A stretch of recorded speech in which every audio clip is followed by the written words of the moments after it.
Good afternoon. I'm Jim McKay speaking to you live at this moment from ABC headquarters just outside the Olympic Village in Munich, West Germany. The peace of what have been called the Serene Olympics was shattered just before dawn this morning, about 5 o'clock, when Arab terrorists armed with submachine guns, faces blackened, climbed the fence, went to the headquarters of the Israeli team, and immediately killed one man, Moshe Weinberg, a coach. They have now said that there were 11 hostages. 2 were killed in their rooms yesterday morning. 9 were killed at the airport tonight. They're all gone.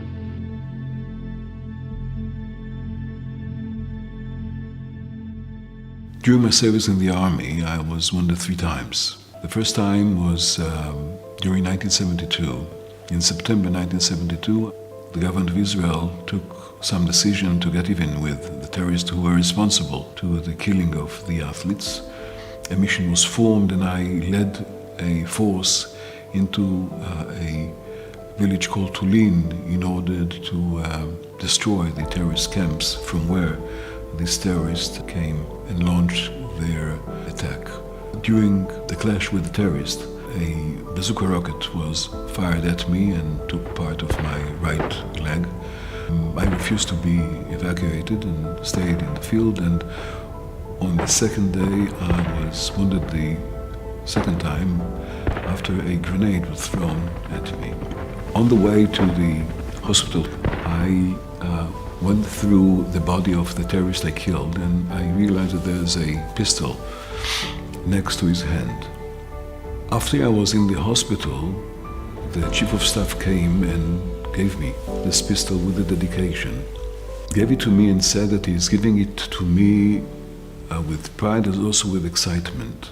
Pride because of my behavior in the battle with the terrorists, but with great excitement because after they checked the pistol, they found that by the symbols on the pistol that it belonged to an officer in the Nazi army, probably in the SS, and told me that he is excited because this is another evidence for the continuation of the Jewish people after the Holocaust. And as he say, Netzach Israel will not lie. Netzach Israel lo yishaker.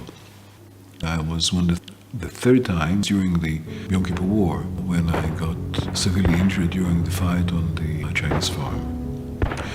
After a very long time of operations and treatments, I was taken to a convalescent house.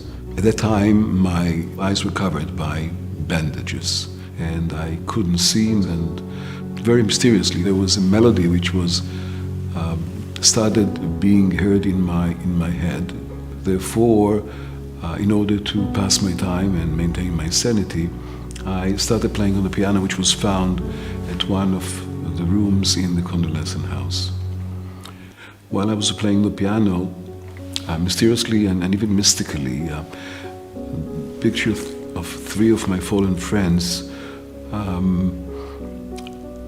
were raised in front of my eyes, which were covered with these bandages, and I found myself playing on the piano every day while the pictures came into my eyes, while dropping my tears into the bandages.